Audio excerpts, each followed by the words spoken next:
Dad, তুমি তো বলেছিলে যে মেহরাব আমার হবে। কই, ও তো আমার হলো না। আর ওর ব্যবহার তো সে আগের মতোই আসছে। কি ফালতু একটা ওষুধ দিয়েছো, এটা তো ওর উপর কোনো কাজই করছে না। মামুনি, তুমি এত অস্থির হচ্ছ কেন? মেডিসিনের ডোজ তো কম দেওয়া হয়েছে, তাই একটু দেরি হচ্ছে। আমি কিচ্ছু শুনতে চাই না।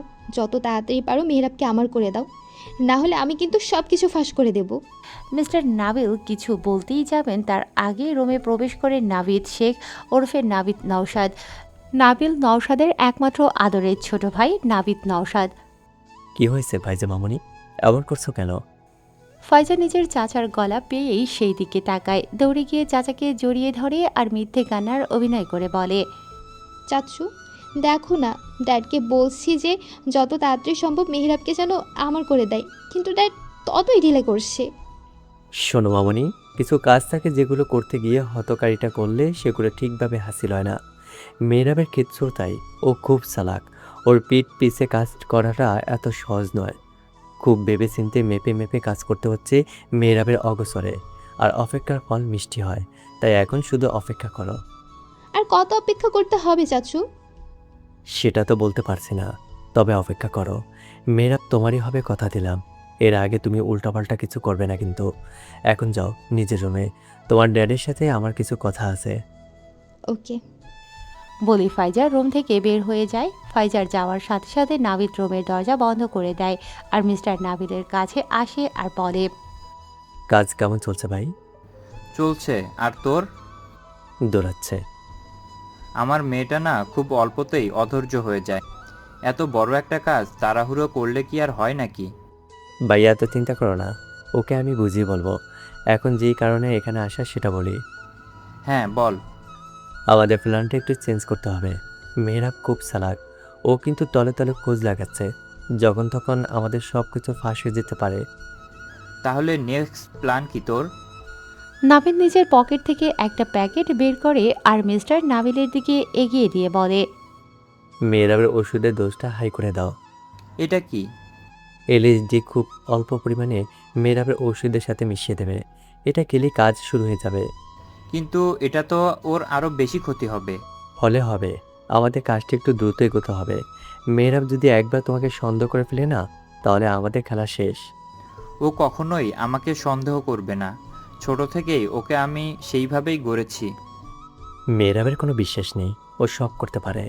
ও যদি গুণাক্ষরেও টের পেয়ে যায় যে আমরা ওর ছোটোবেলার ট্রমাকে কাজে লাগিয়ে ওকে মেন্টালি সিক করে দিয়েছি, তাহলে সব শেষ হয়ে যাবে। ও কিছু বুঝে ওঠার আগেই ওর মেন্টাল হেলথ আরও বেশি খারাপ করতে হবে। তাই এটা ওর ওষুধের সাথে অল্প করে মিশিয়ে দেবে। এতে ও সেই পুরনো ঘটনাগুলো হ্যালুসিনেশন করবে, যা যা অতীতে ওর সামনে ঘটেছে। ফলস্বরূপ ও আউট অফ কন্ট্রোল হয়ে পড়বে। কিন্তু এটা দেওয়া কি ঠিক হবে? এর ফলে তো ও উন্মাদ হয়ে যাবে। তখন ওকে কে সামলাবে? আমি তো সেটাই চাই। আমি তো চাই ও উন্মাদ হয়ে যাক, নিজের হাতে নিজের ভালোবাসাকে শেষ করে দিক বিনা দোষে। কিন্তু আনাইশাকে কেন তুই মারতে চাইছিস?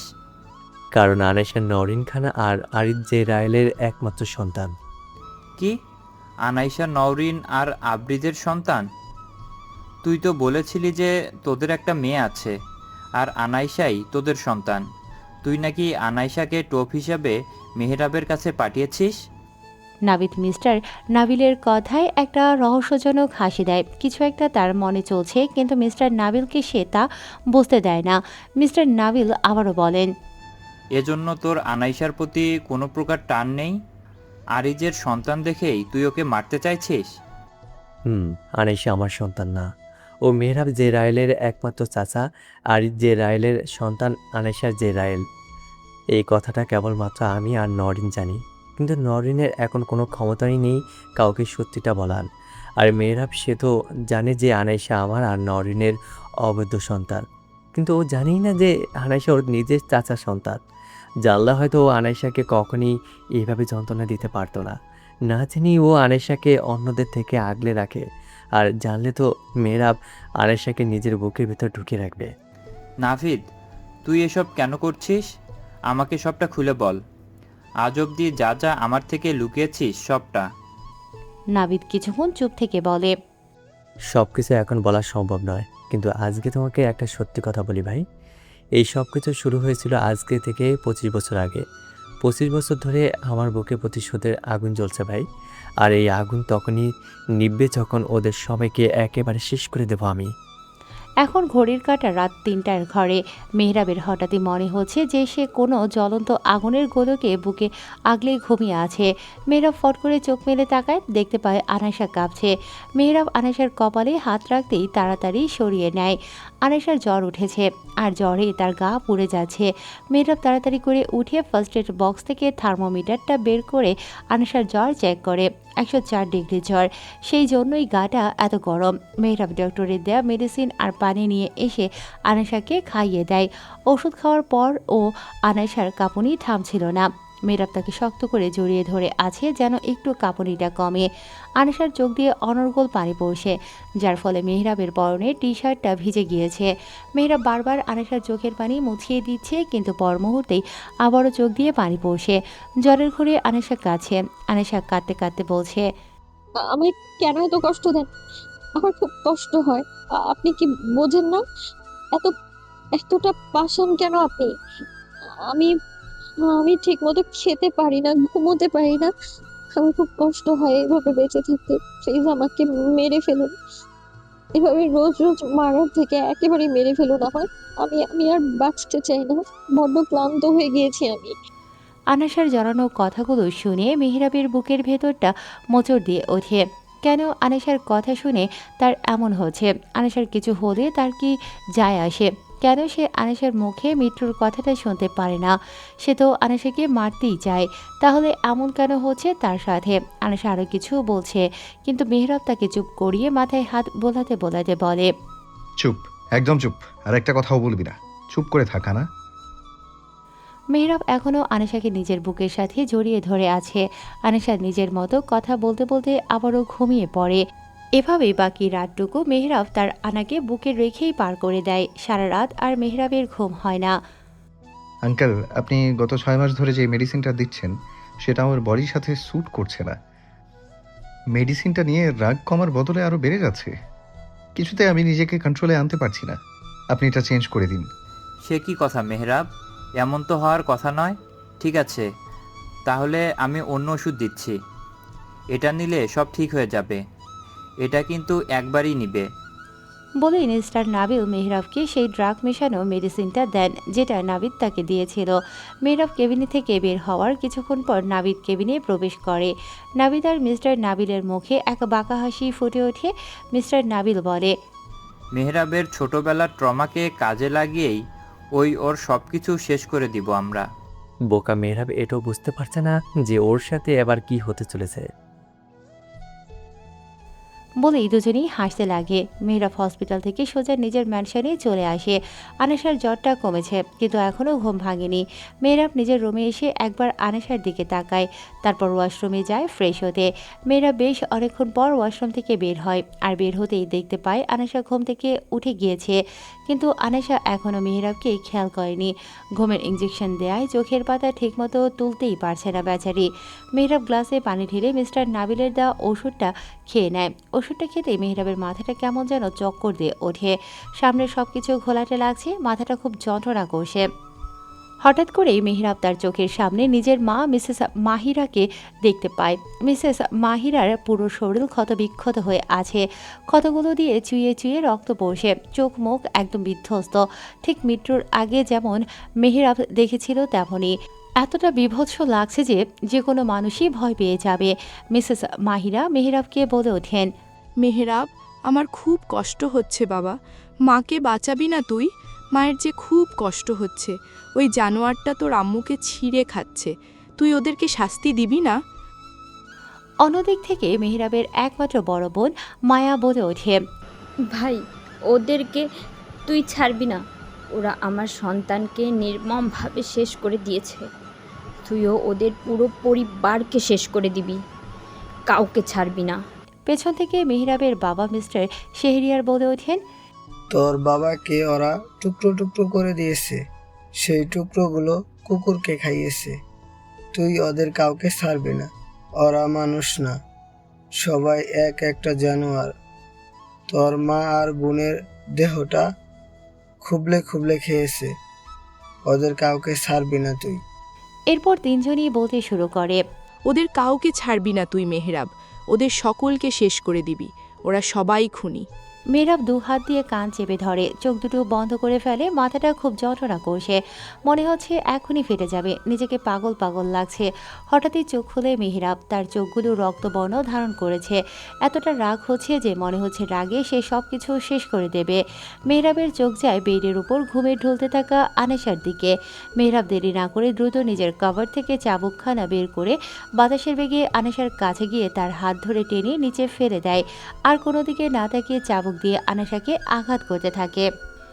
মেহরাবকে দেখে মনে হচ্ছে সে নিজের মধ্যে নেই, যেন তার মধ্যে অন্য কোনো সত্তা বাস করছে। মেহরাব এতটা এগ্রেসিভ আর হিংস্র হয়ে গিয়েছে যে সে নিজেকেও পর্যন্ত সামলাতে পারছে না। তার কানে খালি নিজের পরিবারের মানুষগুলোর আর্তনাদ ভেসে আসে, তারা বাঁচার জন্য আকুতি মিনতি করছে। মেহরাব তাদেরকে বাঁচাতে পারছে না। প্রতিটা চাবুকের আঘাতে আনেশার মনে হচ্ছে তার জানটা বের হয়ে যাবে। সে আর সহ্য করতে না পেরে মেহরাবের পা জড়িয়ে ধরে আর কাঁদতে কাঁদতে বলে, দোহাই লাগে আপনার, আমায় ছেড়ে দিন। আর এইভাবে আর মারবেন না আমায়। আনেশার কথা শুনে মেহরাব চাবুকটা ফেলে দিয়ে নিচে পড়ে থাকা অবস্থায় শক্ত করে আনেশার গলাটা চেপে ধরে দেয়ালের সাথে পিন করে দেয় আর হিংস্র গলায় বলে, কেন ছাড়বো তোকে আমি? কেন ছাড়বো? ওই জানোয়ারের বাপ আমার মা, আপু আর বাবাকে নির্মমভাবে খুন করেছে। তার মাছার জন্য তোর মতো করে আকুতি মিনতি করেছিল, কিন্তু ওই অমানুষ জানোয়ারটা তাদের কাউকে ছাড়েনি। আমার চোখের সামনে আমার বাবাকে জ্যান্ত অবস্থায় টুকরো টুকরো করে দিয়েছিল। জানিস আমার বাবা কত চিৎকার করেছিল, কত কষ্ট হচ্ছিল সেই দিন। বারবার বলছিল তার কষ্ট হচ্ছে, তাকে যেন ওরা ছেড়ে দেয়, কিন্তু কেউই আমার বাবাকে ছেড়ে দেয়নি। সেই টুকরোগুলোর তোর বাপ কি করেছিল জানিস? ওই টুকরোগুলো কুকুরকে খাইয়েছিল তোর জানোয়ার বাপ। আমার চোখের সামনে আমার আম্মুকে রেপ করেছিল, ঠিক যেভাবে আমি তোকে করেছিলাম। তুইও তো সেদিন চিৎকার করেছিলি। জানিস আমার আম্মুও খুব চিৎকার করছিল, কিন্তু আমি তাকে বাঁচাতে পারিনি।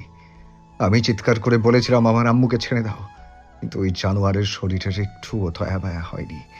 আমাকে তোর ওই অমানুষ বাপটা ইঞ্জেকশন দিয়ে প্যারালাইজ করে দিয়েছিল। আমি চোখ খোলা রাখতে পারছিলাম না, কিন্তু ওই জানোয়ারটা নিজের হাত দিয়ে আমার চোখ খুলে রেখেছিল। আমার আপুকে ওই জানোয়ারটা ঠিক একইভাবে খুন করে দিয়েছিল। 5 দিন যাবত ওই অমানুষটা আমার আম্মু আর আমার বোনকে অমানবিকভাবে কষ্ট দিয়েছিল। আমার আপুর অনাগত সন্তানকে খুন করেছিল। জানিস কিভাবে? আমার আপুর বুক থেকে পেট অব্দি চিরে বাচ্চাটাকে বের করে প্রথমে ফুটন্ত গরম পানিতে ডুবিয়েছিল, তারপর ওকে শ্বাসরোধ করে খুন করেছিল। সবাইকেই খুন করেছিল, কিন্তু আমাকে বাঁচিয়ে রেখেছিল এইভাবে ধুকে ধুকে মরার জন্য। আর তোর ওই মা, সে সব কিছুই জানতো, কিন্তু সে কোনো পদক্ষেপই নেয়নি। আর নেবেই বা কেন? ওই জানোয়ারটা তো তোর মায়ের বেড পার্টনার। ওই জানোয়ারের বিরুদ্ধে কথা বললে তো তোর মা নিজের কাজ করতে পারবে না, নিজের শরীরের জ্বালা মেটাতে পারবে না, নিজের বেড পার্টনারকে হারাবে। তাই তো কোনো স্টেপ নেয়নি তোর মা। এসব শুনে আনেশার নিজের প্রতি এখন ঘৃণা হচ্ছে, খুব ঘৃণা। এতটাই ঘৃণা হচ্ছে যে মনে হচ্ছে নিজেকে নিজে শেষ করে দিতে। সত্যি কি তার বাবা মা এতটা নীচ, এতটা নিকৃষ্ট? একটা সুস্থ সুন্দর পরিবারকে তারা এতটা নির্মমভাবে শেষ করে দিয়েছে। আর মেহরাব সেই বা কীভাবে এত কিছু সহ্য করে বেঁচে আছে। আনেশা এখন বুঝতে পারছে যে কেন মেহরাব তাকে এত কষ্ট দেয়, কেন তাকে এত বাজেভাবে আঘাত করে। আনেশার এখন দম বন্ধ হয়ে আসছে মেহরাবের শক্ত হাতের চাপে। সে কোনো কথা বলতে পারছে না। আনেশা আর কিছুই ভাবতে পারল না।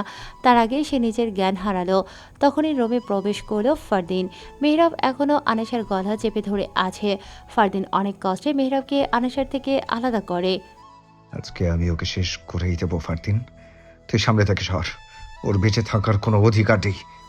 ফারদিন চেষ্টা করছে মেহরাবকে আটকানোর, কিন্তু সে মেহরাবের শক্তির সাথে পেরে উঠছে না। তুই একটু শান্ত হ মেহরাব, এমন কেন করছিস? ছাড় আমাকে, ওকে আমি শেষ করে দেব। ওকে আমি জ্যান্ত অবস্থায় টুকরো টুকরো করে ওর ওই জানোয়ার বাপের কাছে পাঠিয়ে দেব। ছাড় আমাকে ফারদিন। ওরা সবাই আমার হাসি খুশি পরিবারটাকে আমার চোখের সামনেই শেষ করে দিয়েছে, আর আমি কিচ্ছু করতে পারিনি। আমাকে ছাড়, আমি ওকে আজকে শেষ করে দেব। বলেই মেহরাব ফারদিনকে ধাক্কা মেরে নিজের থেকে সরিয়ে দিয়ে মেঝেতে লুটিয়ে থাকা আনেশার কাছে এগিয়ে আসে আর আশেপাশে কিছু একটা খুঁজতে থাকে। মেহরাব ধাক্কা মারায় ফারদিন পড়ে যায় আর তার কপালটা বেশ খানিকটা কেটে যায়। ফারদিন হাত দিয়ে সেই রক্ত আটকানোর চেষ্টা করছে। হঠাৎই তার কানে কিছু একটা ভাঙার আওয়াজ আসে। ফারদিন সেদিকে তাকাতেই দেখতে পায় মেহরাব একটা ভাঙা ফুলদানি নিয়ে আনেশার দিকে এগোচ্ছে। মেহরাবকে আনেশার দিকে এগোতে দেখে ফারদিনের আর বুঝতে বাকি থাকে না যে মেহরাব ঠিক কী করতে চাইছে। ফারদিন তাড়াতাড়ি মেহরাবের কাছে গিয়ে তাকে আটকে ফেলে। মেহরাব নিজেকে ছাড়ানোর চেষ্টা করছে কিন্তু পারছে না। বাইরে অনেক মেয়েট দাঁড়িয়েছিল, তারা তো ভয়ে মেহরাবের সামনে যেতেই পারছে না। এর আগে তারা মেহরাবকে কখনোই এতটা ভায়োলেন্ট হতে দেখেনি। ফারদিন কিছু মেয়েটকে ডেকে আনেশাকে এই রুম থেকে নিয়ে যেতে বলে। মেয়েট এসে আনেশাকে তাড়াতাড়ি মেহরাবের সামনে থেকে নিয়ে যায়। মেহরাবের হাত থেকে ফুলদানিটা পড়ে যায়। মেহরাব ধীরে ধীরে শান্ত হয়ে যায়। ওই ড্রাগের রিয়াকশন শেষ হয়ে গিয়েছে। সাথে সাথে মেহরাবের স্মৃতি থেকে মুছে গিয়েছে একটু আগে সকল ঘটনা। মেহরাব ধীরে ধীরে পুরো রুমে চোখ বোলায়। ফ্লোরে রক্ত পড়ে আছে, তার পায়ের কাছে পড়ে আছে তার প্রিয় ফুলদানিটা। ফারদিন মেহরাবকে শান্ত হতে দেখে তার কাছে গিয়ে জিজ্ঞেস করে, কি হয়েছে মেহরাব? তুই এমন কেন করছিলি? তুই তো কখনো এমন করিস না। এর আগে তো তোকে কখনো এমন হারপায় হতে দেখিনি। গত 6 মাস ধরে দেখছি তুই কেমন যেন আচরণ করছিস। এই গত 6 মাস তো মেয়েটার জন্য পাগল হয়ে যাচ্ছিলি। এখন যখন মেয়েটাকে পেয়ে গেছিস, এমন বাজেভাবে আঘাত কেন করছিস? ওকে মারতে কেন যাচ্ছিলি? ফারদিনের কথা শুনে মেহরাব অবাক হয়ে যায়। সে আবার কখন আনাশাকে আঘাত করলো? সে তো একটু আগেই ওয়াশরুম থেকে বের হলো। তখন তো আনাশা কেবল ঘুম থেকে উঠে বসেছিল। তাহলে এখন কোথায় গেল? আর রুমে এত রক্ত পড়ে আছে কেন? মেহরাবের মাথায় এখন অনেক প্রশ্ন ঘুরপাক খাচ্ছে। মেহরাব অবাক হয়ে ফারদিনকে বলে, আমি আবার কখন ওকে মারতে গেলাম? আমি তো কেবল ওয়াশরুম থেকে বের হলাম। আর আনা কোথায়? ও তো একটু আগেই বেডে বসে ঝিমাচ্ছিল। আর রুমে এত রক্ত কেন? আর কিছু হয়নি তো? আনা কোথায়? কাল সারা রাত কান্নাকাটি করেছে আনা। ও কোথায়? আমি ওর কাছে যাব। ফারদিন মেহরাবের কথা শুনে পুরোই বোকা মনে যায়। একটু আগে মেহরাব যা যা করলো সেটা কি তার মনে নেই? ফারদিন মেহরাবকে জিজ্ঞেস করে, মেহরাব, তুই একটু আগে যা যা করলি তোর কি কিছুই মনে নেই? মেহরাব ফারদিনের কথায় অবাক হয়ে বলে, কি বলতে চাইছিস ফারদিন? কি মনে থাকবে আমার? ফারদিন বুঝতে পারে মেহরাব একটু আগে সব ঘটনা ভুলে গিয়েছে। মেহরাবের সাথে কিছু তো হচ্ছে যেটা ফারদিন আন্দাজ করতে পারছে না। মেহরাব তো কখনোই এমন করে না। ফারদিন বলে, মেহরাব, তুই কি মেডিসিন ঠিক মতো নিচ্ছিস? তবে আজকে আঙ্কেলের কাছে গিয়েছিলাম, আগের ওষুধটা বদলে নতুন ওষুধ নিয়ে এসেছি। ড্যাড নতুন ওষুধ দিয়েছেন? কোথায় আছে দেখি। মেহরাব হাতের ইশারা করে। ফারদিন ওষুধগুলো একবার দেখে, তারপর মেহরাবকে বলে, এগুলো? ফারদিন মনে মনে বলে, ওষুধগুলো তো স্ট্রেস কমানোর। তাহলে এগুলো কেন খেলে মেহরাব এত হাইপাই কেন হবে? মেহরাব ফারদিনের কাছে এসে বলে, আগের ওষুধগুলো খেয়ে আমি আরো অসুস্থ হয়ে যাচ্ছিলাম, কিন্তু এখন এগুলো নিয়ে একটু ফ্রেশ লাগছে নিজেকে। মাথাটাও ভার ভার হয়ে থাকতো, সেটা আর লাগছে না। ফারদিন মেহরাবকে বলে, আচ্ছা আমি আসছি, আর নিজের খেয়াল রাখিস। বলে ফারদিন তৎক্ষণাৎ বের হয়ে যায়। ফারদিনকে একটা কথা খুব করে ভাবাচ্ছে, ওই ওষুধগুলো নিলে মেহরাবের তো এমন আচরণ করার কথা নয়, তাহলে সে এমন কেন করলো? ফারদিন বের হয়ে যেতেই মেহরাব একজন মেয়েটকে ডেকে নিজের রুম ক্লিন করে নেয়। তারপর আনেশার রুমের দিকে পা বাড়ায়। একজন মেয়েট আনেশার ক্ষতগুলো পরিষ্কার করে ওষুধ লাগিয়ে দিয়েছিল। মেহরাব রুমে আসতেই সেই মেয়েট মাথা নিচু করে রুম থেকে বের হয়ে যায়।